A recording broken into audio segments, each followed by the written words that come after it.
इन्न सलात तन्हा अनिल फ़हशाइ वल मुनकर, बेशक नमाज फ़ुहुश और बुरे कामों से बचाती है। सूरह अल-बकरा की आया है। What do you think Hamas के आज के दौर में हाउ इम्पोर्टेंट इज़ दिस आया? ये बहुत इम्पॉर्टेंट आयत है इस सेंस में, क्योंकि ये एक एसेंस बताती है हमें कि आजकल का अगर जो फितना है उसको कॉम्बैट किस तरह करना है। और ये एक कॉम्प्रिहेंसिवली यानी एक आयत के अंदर जो है ना उस चीज़ की जो method of destruction of the evils we are facing right now, specially फहाशी के, ठीक है ना, और बुराई जो कि फैलती चली जा रही है और जो हम देखते हैं डेली बेसिस पे, उसका तोड़, उसका कॉम्बैट मेथड जो है वो नमाज है। अल्लाह अकबर। और देखें कि सबसे बड़ा मसला यूथ का, जेन जी का, बिल्कुल यही है, फहाशी और पोर्नोग्राफी एडिक्शन और जो कंटेंट है टिकटॉक का, और जिस तरह की बदनज़री होती है यूनिवर्सिटीज़ में, फिर जो लिबास आजकल हो गए हैं अपोजिट जेंडर के, तो ये सारी जो चीज़ें हैं, और अफेयर्स, फिर हराम रिलेशन, अल्लाह माफ़ करे, फिर तरह तरह के गुनाह, उसकी लत पड़ जाना, एडिक्शन हो जाना।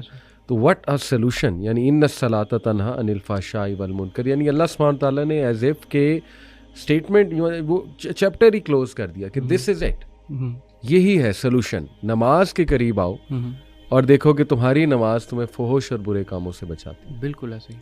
अली भाई, आप ही ने एक दफ़ा मेंशन किया था कि एक बंदे ने आपसे पूछा कि व्हाट इज़ द, एक लफ्ज़ में बताएं कि what is the problem of the youth today, एक लफ्ज़ के अंदर। सही। तो लफ्ज़ पहले आपने सोच के, जो आपने कहा कि मैंने पहले जनरल सा जवाब दे दिया क्योंकि वो वक्ती तौर पर पूछा जा रहा था, लेकिन बाद में आपने ज़रा सोचा तो आपको एक लफ्ज़ में वो पूरी चीज़ कॉम्प्रिहेंसिवली निकली, और वो ये थी डिस्ट्रैक्शंस। सही। डिस्ट्रैक्शंस एक ऐसा लफ्ज़ है जिसके अंदर ये सारे जो मसले हैं ना, यूथ के मसले, वो कॉम्प्रिहेंसिवली कैप्चर होते हैं। सुभान अल्लाह, बिल्कुल सही। मिसाल के तौर पर ये जो पोर्नोग्राफी है, ये जो सोशल मीडिया एडिक्शन है, ये जो फहाशी का देखना है, और यानी ये सारी चीज़ें किस तरह हो रही हैं कि एक जो बंदे का पर्पस है, जो रास्ता है, उससे वो डिस्ट्रैक्टेड हुआ हुआ है, इधर उधर की चीज़ों के अंदर बहुत ज़्यादा लगा हुआ है। और इसका सोल्यूशन जो वन वर्ड सोल्यूशन है ना, वो सलाह है।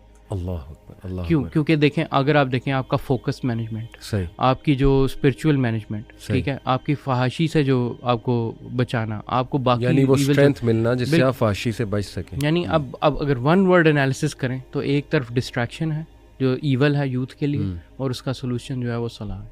अमेजिंग। और देखिए, ये without ifs and buts accept करना होगा। अब इसमें बहुत से इफ्स एंड बट्स आ सकते हैं कि नहीं, देखें वो फलाना तो नमाज पढ़ता है लेकिन वो झूठ भी बोलता है, देखें नहीं वो फलाना नमाज पढ़ता है वो बिज़नेस में फ्रॉड करता है, फलाना नमाज पढ़ता है लेकिन वो फिर भी गुनाह करता है। देखें भाई, फलाना अगर ये करता है तो आपने अपनी नमाज पढ़नी है, और आपने उस अंदाज में पढ़नी है जैसे नमाज पढ़नी चाहिए। आप उस अंदाज में पढ़ेंगे इंशाल्लाह, जिसको हम इस पॉडकास्ट में डिस्कस भी करेंगे, तो इंशाल्लाह अल्लाह सुब्हान तआला की ये बात हक है। इन्ना के यानी बेशक, ये अफर्मेशन है अल्लाह सुब्हान तआला की वजह से। इन्न सलाता, बेशक नमाज, यानी इसमें डाउट ही कोई नहीं है, फहाशी और बुरे कामों से बचाती है। मैंने कितने यूथ देखे हैं हमास के जो खुद आके उन्होंने बताया कि अली भाई, हमने अपनी नमाज को ठीक करना शुरू किया, मस्जिद में जाकर वो एनर्जी लेना शुरू की, वो स्पिरिचुअलिटी जो एक मस्जिद की है, वहाँ मुसल्ले पर बैठना शुरू किया, नमाज से थोड़ा सा पहले जाना शुरू किया, स्पेशली फजर। जिसने अपनी फजर हमास ठीक की है ना, ये तो आप खुद भी एक्नॉलेज करेंगे, अच्छा, जितनी पावरफुल फजर है। अल्लाह अकबर, अल्लाह अकबर। अच्छा, अब यहाँ पर सबसे पहले ऑब्वियसली जो फर्स्ट क्वेश्चन ये आता है, यही जो आपने सारे डाउट्स लिस्ट किए हैं कि यार देख, ये नमाज मतलब यानी ये मुझे 3-4 ये एक्सरसाइजेस करने से क्या फ़ायदा पड़ेगा, ये तो मैंने करके भी देखी हैं, मुझे तो कभी इस तरह का फ़ायदा नहीं महसूस हुआ। और हम भी, मैं ऑनेस्टली, मैं कोई ये नहीं कहना चाह रहा कि फॉर एग्जाम्पल कि ये कोई अनहोनी बात है। हम भी जब यंगस्टर थे, ये थे, और जब हम नमाज़ें पढ़ते थे, और जिस तरह की नमाज़ पढ़ते थे, जैसे भी पढ़ते थे, जिस तरह पेरेंट्स ने हमें भेज दिया वगैरह, लेकिन उसके अंदर जो है ना, हमें एटलीस्ट ये चीज़ें नहीं फील होती थी जो हमने अभी शुरू में समराइज़ किया। इट डिडंट रियली फेल्ट, यानी इस तरह की हम ये नहीं है कि उनके लिए हम कोई अनहोनी बात करें, हम बताते हैं कि ये डी क्लटर किस तरह करना है बंदे को, कि फॉर एग्जाम्पल अगर ये जो वाकई में अगर ये फहाशी से दूर करती है तो ये मुझे क्यों नहीं दूर करती। बिल्कुल ठीक। इससे पहले ये है कि ये लोगों को समझना चाहिए कि नमाज है क्या, सही, और फिर अंदर इसके ये क्यों आपको फ़र्क नहीं दे रही, why is it not affecting you the way it is claimed in the Quran.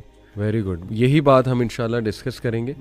मैंने जैसे बताया, कई नौजवानों ने खुद बताया कि हमने वो फ़वाइद उठाना शुरू किए जो हदीस में है नमाज के, और उन पे पॉन्डर किया और अपना अपना दिल दिया। We gave our hearts to namaz, to salah, और हम वो फोकस लेकर आए और मस्जिद में गए, वो फ़वाइद उठाए, वहाँ पर बैठे, नमाज सलाम फेरने के बाद उसी जगह कुरान की रेसिटेशन की, तो अमेजिंग रिजल्ट्स, मतलब दे अचीव्ड अमेजिंग रिजल्ट्स। अच्छा, कुछ सिनेरियोज, इनमें से कुछ सिनेरियो से हो सकता है मैं और आप भी रिलेट करें। पास्ट में हम नमाज, एक टाइम था नमाज नहीं इतनी हम पढ़ते थे रेगुलरिटी से, ऐसा नहीं था कि पढ़ते ही नहीं थे। अल्हम्दुलिल्लाह पेरेंट्स की तरफ से था, वालदा की तरफ से स्पेशली हमेशा से रियलाइजेशन कि पढ़ो पढ़ो पढ़ो।